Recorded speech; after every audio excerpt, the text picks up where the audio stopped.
This is breaking news from Channel 7 Eyewitness News. We are following breaking news right now out of Central Park around 65th and the east side. A man has been critically injured. His leg has been severed after he stepped on some kind of explosive device. Let's go out live now to Eyewitness News reporter Josh Einiger at the scene. Josh.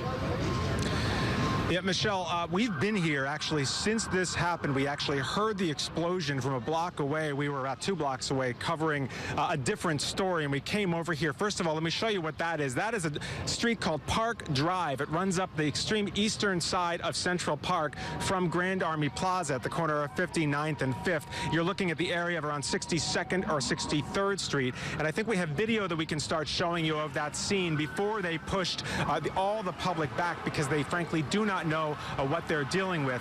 So as you look at that video, I'll tell you that when we heard that explosion, we were about maybe 2 blocks away, a very loud boom. We came over here to find a man lying in the rocks just to the west of that roadway with a very, very severe leg injury.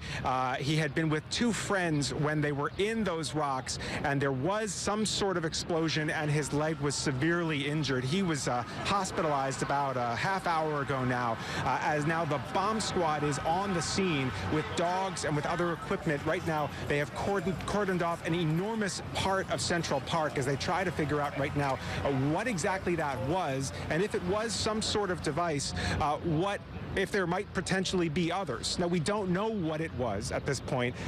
There were, obviously it's a 4th of July weekend. There is no indication of whether it might have been fireworks or something else. I can tell you that an eyewitness and friends of the victim also who spoke to me said that they were not carrying anything or doing anything other than walking around, and then he took a wrong step, and then came this explosion. So that's what we're working with right now. If we come back to a live look right here, you can see how far away we are. And photographer Justin Gunn, let's just look to the right a little bit. This is the entrance at 61st and 5th. You could see this is how far back the people are being kept. And all the way to the right, let's just do a full 360. You could see Grand Army Plaza. This whole area is shut down. And what you can't see on the other side of these trees, on the other side of this road, that whole area is closed also with police tape.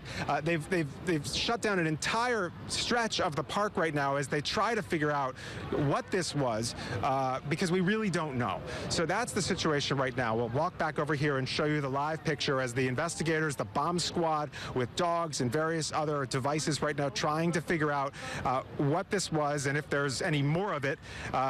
Again, this happened maybe at around 10:30, 10:45 this morning. A very loud boom. I was probably 2 blocks east of here when we heard it kind of reverberating around what was at the time a silent city on the Sunday of a holiday weekend.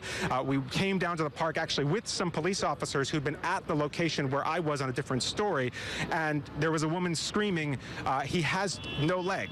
And when we got there and found that a man had a very, very severe leg injury, he was conscious and alert and talking as paramedics put him in an ambulance and rushed him to the hospital. And of course, they are trying to get to the bottom of this, and so are we. And so for now, that's what I can tell you from Central Park, the southeast corner, basically, of Central Park. Cops have asked people to exit the park in this area as they continue to figure out if there's anything more that is dangerous here in the park. Michelle?